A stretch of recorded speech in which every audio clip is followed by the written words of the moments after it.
ئەم ڕێگایە دەچێتەوە نێو گوندێک کە 12 کیلۆمەتر لە قەزای سەید سادق دوورە. هەرچەندە زۆر لە میوانەکانی ئەو ئاواییە بۆ کاروباری سیاسەت دەچناوێ، کەچی سێبەری پانوپۆڕی درەختەوە بەرهاتووەکان وای کردووە سەبەتەی پڕی خۆماڵیش هێندەی سیاسەت قسەی هەبێ.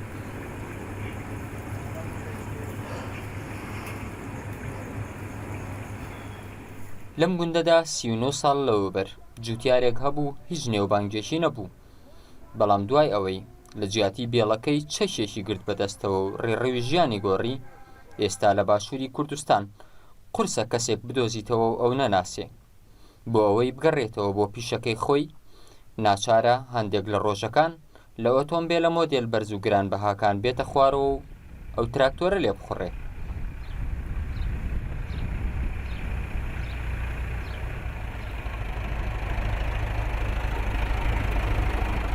محەممەدی حاجی مەحموود ساڵی 1955 لە گوندی گوڵەخانە لەدایک بووە. هیچ قۆناغێکی خوێندنی تەواو نەکردووە و جوتیار بووە. ساڵی 1976 هەر لەو ئاواییەوە پەیوەندی بە شۆڕشەوە کرد. بەتوانا و هەوڵ و تاکە کەسی خۆی فێری خوێندنەوە و نووسین بووە و تاوەکو ئێستاش نۆکتێبی نووسیون. پلەکانی پێشمەرگایەتی بەهۆی ئازایەتی و ئەزمموی پارتیزانیەوە زوو بڕین. دوای ڕاپەڕینی 1991 گەڕانەوە لە شاخ بووەتە سکرتێری حەزبی سۆشیالیست و ئەندامی پەرلەمانی کوردستان، بەڵام هێشتا لەسەر ناسنامەی باری شارستانیەتیەکەی نووسراوە جوتیار.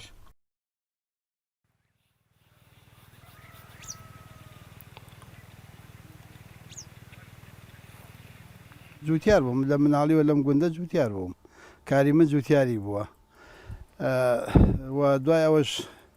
لە زەمانەکان ڕەنگان دێک ئیسفادەم کردبێت لەو وەختانەی کە هەبووە. من لە ڕاستیە بۆ ئاوەدانی سا ئەم فستقا کە کراوە لێرە، ئەم فستقا نمونەیە، ئەمە تقریبەن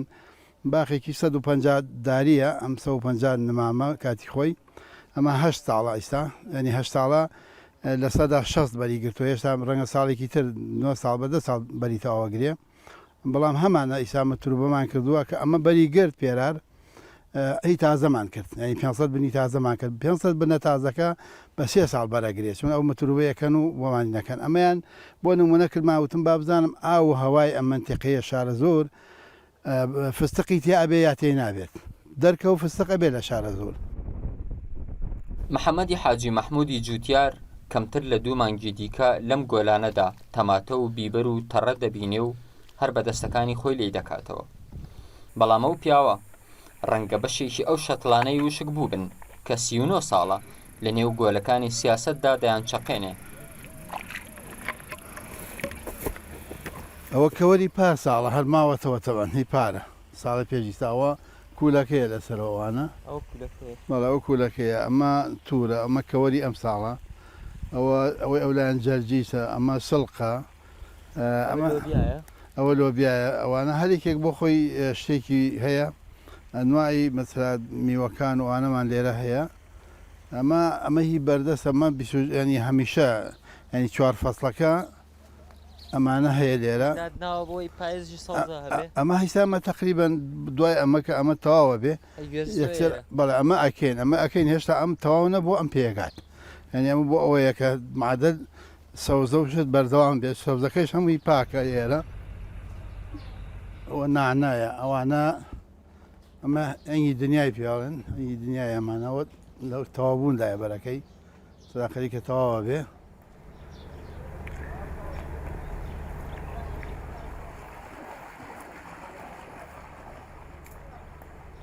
گەڕان بە نێو 82 زەوی کە زەمین و ئاسمانی سەوز بووە بە سەوزە و میوە هەروە ئاسان نییە، بەڵام ئەگەر جوتیارەکە سکرتێری یەکێک لە حزبەکانی باشووری کوردستان بێت و بەدەم لێکردنەوەی خەیار و بەرهەمی خۆماڵیەوە چیرۆکی سیاسەت و کشت و کاڵ پێکەوە بگێڕێتەوە، کات هەر لە خۆیەوە تێدەپەڕێ. تەوەن ماونیوێک تقریبان شتێک ئەوەنە مەشغوڵی وەزعی عێراق و ئەو وەزانە بووین بەرەی کوردستانی و هێزەکانەوانە. ئیتر من بەڵام لەگەڵەوەشا یەکسەر هاتمەوە ئێرە، لێرە کە خەڵکماندانە دەست بە ئیشکا لێرە. یەکەم دروستکردنی ئەو خانووە بوو، لە دوای ئەوە یەکتر دروستکردنی ئەرزمان کێڵا بۆ باخ، یەکەم هەرنەوە دوویەک مەسا مانگی بینی مانگی 4 و 5 یەکسە باخمان کرد کە باخمان کرد لەو کاتە ئەو کاتە سەرەتا تقریبا حدودی بێمایە 2 دووەرمان کرد لە هەڵوژە و قەیشی و ئەوانە دوایەشینە بینین دارەکانی ئەو کاتە گەورە بوو نیسا ئەوانەمان کرد ئیتر دوای ئەوە لە 92ەوە دەستمان بە باخکی هەنار و ئەوشانە کرد کە ئەو کاتە هەموو شارە دوور باخشتی تیانە بوو دەستمان بۆ باخانە کرد وردە وردە ئیتر ساڵ بە ساڵ زیادمان کردو لەو کاتەوە تا ئێستا.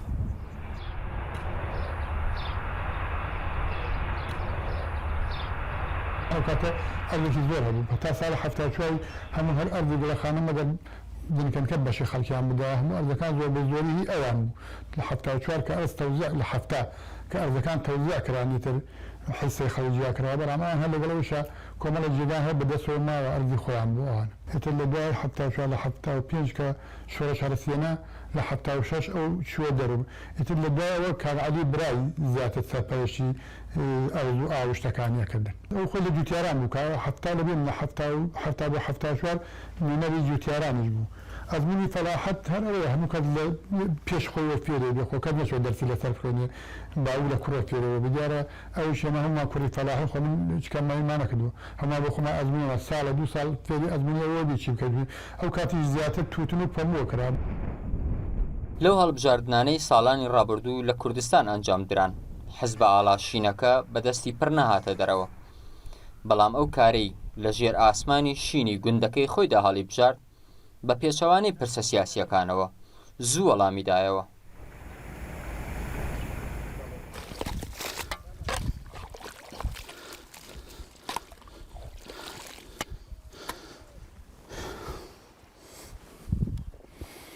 کاک محەممەد بە تەکید یەکێکە لەو جوتیارە شارەزانەی لە بەرۆی بۆ خۆی بەدەستی خۆی کارەکە لە ناو پرۆژەکانیا و وەکو جەنابی باسی کردیانی هەموو ئەو بەرهەمانەی کە لەوێ ڕۆژانە با بڵێن ئەیخۆن هەمووی بەرهەمی خۆیەتی چ لە سەوزە چ لە میوە چ لە دانەوێڵە هەمووی بەرهەمی خۆیانە بێگومان مەسلێکی عەرەبیە لەسەر المجەرب ولا تسأل حەکیم یعنی دایما ئەو کەسانەی کە بۆ خۆیان ڕۆژانە خەریکی ئەو کارن و خەریکی تاقیکردنەوەن زۆر باشترن لە کەسێکی حەکیمیان کابرایەکی پرۆفیسۆر کە بڕوانامەکەی ئەوە بێ بێگومان کەسێکە لەو جوتیارە شارەزایانەوە دەتوانرێت سوود لە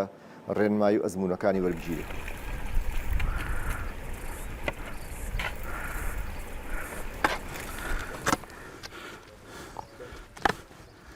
ئەلبەتە ئەمانە پێڵێن گۆل ئەمە گۆلی پێڵێن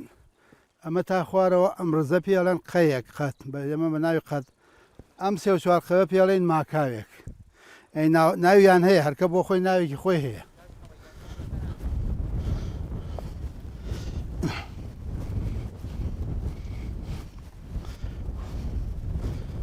لە پێشمەرگایەتیا زۆر گەڕام هیچ کەسێک نەبوو بەقەدەر ئەم پیاوە ئازا بێت بەخیرەت بێت کۆڵنەدەر بێت لە هەموو ڕوویەکۆ یعنی بڵێم ئیسێش بەیانی واز لەو حیزبەی بێنێ ئەتوانێ ئەوە نەخیرەتی هەیە خۆشی و ماڵ و مناڵی خۆشی بژێنێ لە قەزەی فەلاعەت و ئیش و کارەوە. تەبعەن دوای هەشتاکان بازێ شتی فەلاع گۆڕاوە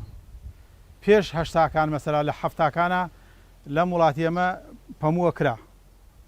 مەرەزەیە کرا ئیسێش خۆ تقریبەن ئەمە چەند ساڵێکە مەرەزە ناکرێ مەرەزەیە کرا کاکە هەمە خۆی مەرەزەیە کرد کانی و ئاوێکی بوو دەواژنێکی هەیە لەو سەر ئالیا مەرەزەمانە کرد بە یەکەوە. تەبعەن من لە مناڵیەوە هەتا ئەم دەقەیش هی لەگەڵابێ ئەمە وەکو حساب کرد بەد لە دایک و باوکێک نەبووین یعنی ئەکسەرێت هیشەکانی من هاوکاری بووم لە فەلاعەتە نمرەی نەبوو بۆ ئازایی بۆ ئیشکردن بۆ هەوڵدان.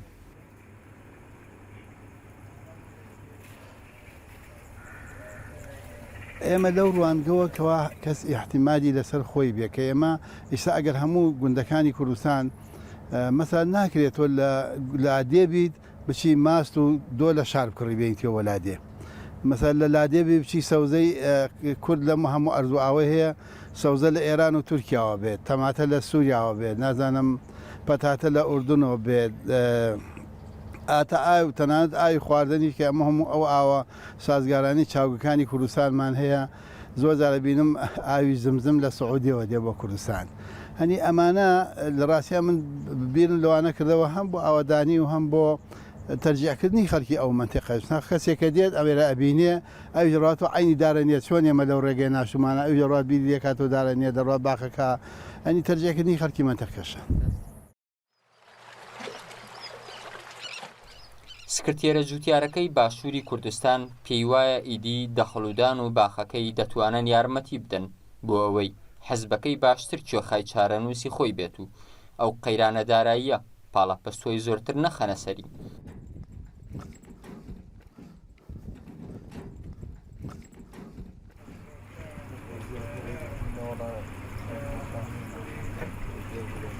شانزە مانگە حزبی سۆسیالی میزانی وەرنەگرتووە لە حکوومەتیاریم لە مانگی 11/2013ەوە بە کاملی 2014 ئیشاشکەوە مانگی شەشە هیچ میزانەیەکی وەرنەگرتووە بەڵام هیچ بارگایەکماندا نەخراوە تەلەڤیزیۆنمان ئیشەکات ڕادیۆش ئیشەکات و تەنها جەریدەکەمان هەندێک جار مەسەلە تاخیرە بێ ئەوانەی شتەکانی ترمان ڕۆیشت ئینتاژ ئێمە هەتا لە کاتی 92کان 92 3 و 4 و ئەوانە کە وەزعی خەڵک خراببوو ئێمە لێرە مەتا ڕۆژی وابوو بە 300 کەس لە دوای دەڕاستەکە بوو مەسا گەنممان بۆ دابەشەکردن یعنی ئەو گەنمانەی خۆمان دابەشمانەکرد بۆ ماڵەکان بۆ ئەوەی کە خەڵک مەزعی خراب بوو بۆ ئەوانە دابەشمانەکرد بۆیان بە تاکید ئێمە ئیستا من خۆم بۆ خۆم هیچ شتێکم جیانە لە حیزب ئەوەی هەم بێتی حیزبە ئەوەی حیزبی بەهی خۆمەدان مەردی کۆکو یەکوەهەدای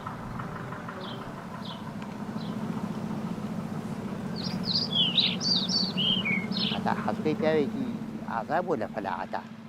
یعنی کەسێک نەبووە کەسێکمان نەبینێوەکو ئەو لە فەلاعەتە ئازا بێ لە تەمەنی ئەو گەنجیە بڕاکە ئیشی دووسێ زەلامیە کرد لەو کاتە ماشەڵڵا بیسمیوە خۆیەوە بوو هەرچەکارێکی زۆر قۆز و لێ هات و جوان خاسووی تر بەڕەوەڵا بەغریمان پێ بڕکەوە ئەو ئیشکرێکی ئاوایە کرد بە فەلاعەت و خێتەی فەلاعەتی دانا و باخی بە پێکۆنا و مۆتیاری خەڵکی ئەکرد ئادەی فەلاعەت بکەن و ئەوەکانی کەس بازێک لەوانە کەسیان ئاگای لەوە نەبوو. لە مانگی 6 ساڵی ڕابردوو ئەو چووە کەرکووک بۆ شەڕی ڕوبەڕووبوونەوەی چەکدارانی داعش لەسەر ڕاستپاردەی مەسعود بارزانی سەرۆکی هەرێمی کوردستان بەرپرسیارەتی یەکێک لە میحوەرەکانی شەڕی پێشکردرا و هەر لەوێ یەکێک لە کوڕەکانیشی لەدەستدا دەڵێ بژارکردنی داعش لە کەرکووک نەیهێشت وەک پێویست بژاری گژوگیای نێوباخەکەی بکات. کاری سیاست کارێکی ڕەنگە زەمەنی بێ فترەی بێ بەڵام بۆ ئێمە لەبەرەوەی سیاست لای ئێمە بەسراوە بە چارەنووسی میلەتەکەمانەوە ناتوانانی بێخەمبی لێی ناتوانانی دووربی لێی ناتوانانی فرامۆشی بکەی مەسەلا من وەختی وایە لێرە ئیشەکەم لەپڕ لە جەبهەکان و لە کەرکووکۆ تەلەفۆنێک دێت ئەوە داعش کۆ بووەتەوە لە ڕەشاد هاتووە 4 سیارەیان هاتووە 2 تۆپیانێ ناوە لەگەڵ ئەوەی ئێرە داوێ بیریشم لێوێ ئێستا کورد لە سەدا 90 ئەرزی کوردستانی لەدەسە ئێستا کەرکووک و زۆربەی شارەکانی کوردستان لە دەستی کووردە حکوومەتی هەیە پەرلەمانی هەیە جا کەم و کوڕی هەیە یانیەوە شتێکی ترە پەیوەندی دنیای هەیە ئەمە هەمووی بەرهەمی ئەو خەباتەیە ڕاستە ڕەنگە 50 ساڵی پێچوو بێ بەڵام بەرهەمەکەی هەیە و بینیمانە ئەوە خۆی بۆ خۆی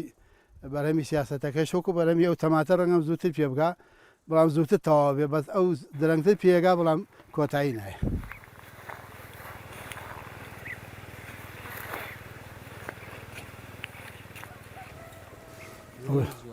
وەشکاوە تو با لێکەنەوە با خەسار نەبێ مەخۆ دەرمانی پێوە نییە و دەرمان کوا لێرە لە حدودی 100 تەن زیاتر گەنممان هەیە ساڵانە بەڵام ئەو 100 تەنە مەجموعەیەکی گلە دەینەوە حدودی 40 تەنێکی گلە دەینەوە بۆ مەڕوو بۆ قەل و مریشک و ئەو شتانە بۆ تۆ و ئەوانە گلە دەینەوە حدودی 65 تەن ئەوانەی ئەفرۆشین ئەوە نەمان ئێمە لێ تەسلیم کردووە جا ئەم ساڵ گوێم لێ و نووسرا بۆڵێت گەنمەکانی فەلاع کڕینەوە بە سیارەکەی پار وتم یانی بە بەلاش چونکە پارداومانە دێت تایسە پارەکەی وەرنەگیراوەڵێ بە سیارەکەی پار وتم وەڵایانی بە بەلاشە خۆ ئەم ساڵی عیدی پار بیادەینەوە ینی بە بەلاش ینی تۆ بە سیارەکەی پار تا ئیسا 1 دیناری نەداوێتێ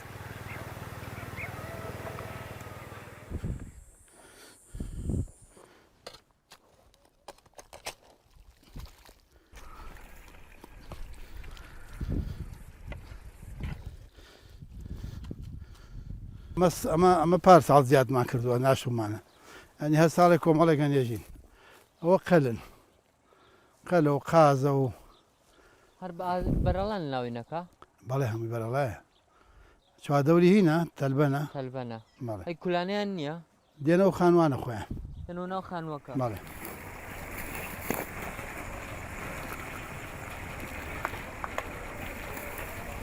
هەموو ساڵێ لە حدودی 4,000 تا 4,500 نمام ئەچێنین لەو نمامانە ئەلبەتە بەشێکی زۆری بەریە زەیتونە و خۆخە و هەنارە و قەیسیە و هەڵوژە و شتانەیە بەشێکشی هەرداری بێبەرە بۆ سێبەر و بۆ سەوزایی و بۆ جوانی و بۆ ئەوانە لەو 3-4 دارە ڕەنگە ساڵی 1,500 2,000 لێ وشک بێت حیوان بیخوات ئەو شتانە بەڵام بەلای کەمەوە ساڵانە 3,000 نمام لێرابێ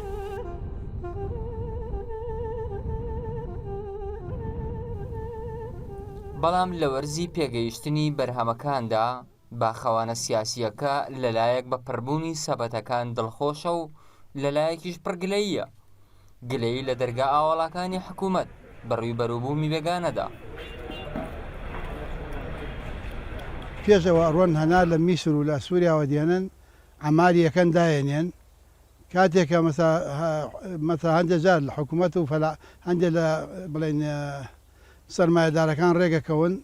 ئەڕۆن بە هەزاران تەن هەنار دێن لە کوردستان لە ئەمار دایانێن کە هەنارەکەی ئێرە پێگات دەڵێ من عیبکڵێ خۆمان ئەم کردووە بەڵام هەنارەکە دێنە بازارەوە کە هێنایە بازار هەناری کوردستان قیمت ناکا کە قیمەتی نەکرد هەنارەکەی ئەو لا تامی نییە مەسەلا باش نییە بەڵام هەناری کوردستان هەنارێکی باشە بەڵام لەبەرەوە کە هەنارەکەی تە هەرزانترە خەڵکەوە کڕێ هەنارەکەی کوردستان قیمت ناکات فەلاعەکە زەرەرەکات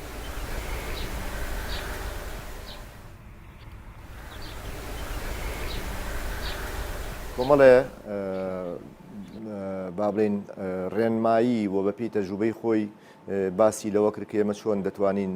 هاوکاری جوتیاران بکەین بە پاڵپشتیکردنیان لە کاتی با بڵێن بەدابیرکردنی تۆ و هەموو ئەو پێداویستیانەی هەیە و چۆن بەرهەمەکانیان بە بازاڕەکەن و چۆن لە کاتی پێگەشتنی بەرهەمەکانیانە واکرێکەم جوتیارانە دڵخۆش بن بەوەی کە بەرهەمەکانیان ببرێتە بازاڕەکانەوە پاڵپشتی بکرێن و بە تایبەتی لە کاتی دەغڵودان و ئەمانە پێگاکە چۆن وابێت کە مەترسی بەڕاستی لەسەر ئەو بەرهەمانە نەبێ هەتا مەسلەی ئاگر کەوتنەوە و ئەو شتانەی باس کرد چۆن ئاگر بڕ بکرێت لە ناو ئەو پرۆژانە وە پرۆژەی حەوزی ماسیشی هەیە باسی ماسیکردنی بە شێوەیەکی گشتی بەپێی ئەو ئەزمونەی کە خۆی هێتی کۆمەڵێ ڕێنمایی باس کرد لەگەڵ وەزارەتمان.